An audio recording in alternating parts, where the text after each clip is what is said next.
বিরিয়ানি। দুর্দান্ত! দেখুন কেমন ঝরঝরে সুন্দর গরম গরম ধোয়া ওঠা বিরিয়ানি রেডি হয়ে গেল। চলুন দেখে নি কী কী লাগছে।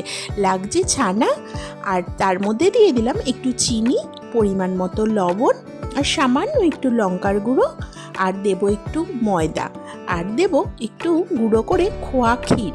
খোয়া ক্ষীর দিলে এর টেস্ট আরও অনেক বেড়ে যায়। আর দেব আদা বাটা দিয়ে ভালো করে মেখে নিতে হবে। এই মাখার ওপরই কোপ্তাটা কেমন হবে সেটা ডিপেন্ড করছে।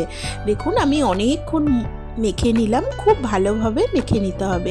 এইবার এটা থেকে ছোট ছোট আকারে লেচি কেটে নিতে হবে। এইভাবে সমস্ত লেচি কেটে নিতে হবে। দেখুন হাতের সাহায্যে লেচিগুলো আবার গোল গোল করে নিতে হবে বল আকারে। তারপর কড়াইতে একটু তেল দিলাম, একটু বেশি তেল দিতে হবে। তারপরে একে একে সমস্ত কোপ্তাগুলো আস্তে আস্তে ছেড়ে দিলাম। এটা কিন্তু নাড়ার কোনো দরকার নেই, ভাজা হলে নিজের থেকেই তেলের ওপর ভেসে উঠবে। ভেসে উঠলে দেখুন তারপরে নাড়াচাড়া করে নামিয়ে নিলাম। কেমন সুন্দর কোপ্তা রেডি হয়ে গেল। তারপরে তেলটা একটু কমিয়ে তার মধ্যে সাদা গোটা জিরেটা ফোড়নে দিয়ে দিলাম, আর টমেটো কুচিও দিয়ে দিলাম খানিকটা। দিয়ে ভালো করে নাড়াচাড়া করতে হবে। এই সময় একটু লবণ দিয়ে দেব। লবণ দিলে টমেটোটা তাড়াতাড়ি নরম হয়ে যাবে। দেখুন এবার এটাকে ফ্রাই করে ভালো করে নরম করে নিতে হবে। তারপর জলের মধ্যে গুলে রেখেছিলাম আগে থেকেই ধনে, জিরে আর একটু লঙ্কার গুঁড়ো। ভিজিয়ে রাখলে সেই মশলার স্বাদ আরও ভালো লাগে। এবারে তারপরে দিয়ে দেবো ওটা একটু কষিয়ে নিয়ে টক দই। টক দই তো দিতেই হবে, ফেটিয়ে রাখা টক দই। টক দই দিয়ে দেখুন আমার তেলটা ছেড়ে দিয়েছে, মশলাটা একদম কষানো রেডি হয়ে গেছে।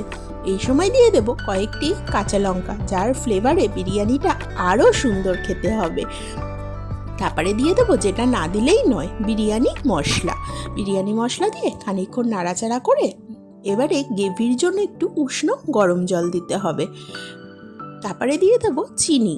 চিনিটা দিয়ে তারপরে গ্রেভির জন্য গরম জল দিয়ে দেব। গরম জল দিয়ে গ্রেভিটা ফুটে উঠলে এর মধ্যে গোলাপ জল, কেওড়া জল, মিঠা আতর সমস্ত কিছু মিলিয়ে আগে থেকেই রেখে দিয়েছি, সেটাও দিয়ে দিলাম। এবার একটা কড়াইয়ের মধ্যে ঘি মাখিয়ে নিলাম। তার মধ্যে আগে থেকেই করে রাখা দেরাদুন রাইস আতপের একদম ঝরঝরে সাদা ভাত, এর ওপরে একে একে গোলমরিচ গুঁড়ো, গরম মশলা গুঁড়ো, বিরিয়ানি মশলা গুঁড়ো, তারপরে একটু সামান্য লবণ দিয়ে ভালো করে এর ওপর ছিটিয়ে দিতে হবে। তারপরে কোপ্তার বলগুলো একে একে এর ওপরে সাজিয়ে দিতে হবে। কোপ্তার বলগুলো দিয়ে এবার তৈরি করে রাখা ওই গ্রেভিটা কোপ্তার ওপরে একটু করে দিয়ে দিতে হবে। তারপরে এইভাবে দিয়ে পরপর এরকম 2-3টে স্টেপ করে নিতে হবে। এবার ঘি ছিটিয়ে তারপরে আবার রাইস দিয়ে এর ওপরে সেম আর একবার করে নিতে হবে। দেখুন এর ওপরে দিয়ে দিলাম ভিজিয়ে রাখা কেওড়া জল, গোলাপ জল দিয়ে দিলাম। তারপরে লাস্ট ফিনিশিংয়ে একটু খোয়া ক্ষীর ছিটিয়ে দিলাম, যাতে বিরিয়ানিটা খেতে আরও ভালো হবে। এবার একদম ওপরে একটু বিরিয়ানি মশলা ছিটিয়ে তার ওপরে কেশর ভেজানো দুধটাও দিয়ে দিয়েছি, একটু ঘিও দিয়ে দিলাম যাতে ফ্লেভারটা আরও সুন্দর হয়। দিয়ে এটাকে 10-15 মিনিট একটা চাটুর ওপর স্টিমে বসিয়ে দিতে হবে। 10-15 মিনিট হয়ে গেছে, এটা আরও 5-10 মিনিট থাকবে। তারপরে গরম গরম বিরিয়ানি সার্ভ করে দিলাম। দেখুন কেমন হয়েছে। অবশ্যই বাড়িতে বানিয়ে আমাকে কমেন্টসে জানাবেন বিরিয়ানিটা কেমন হয়েছে। আর আমার ভিডিও ভালো লাগলে একটা সাবস্ক্রাইব করে দেবেন।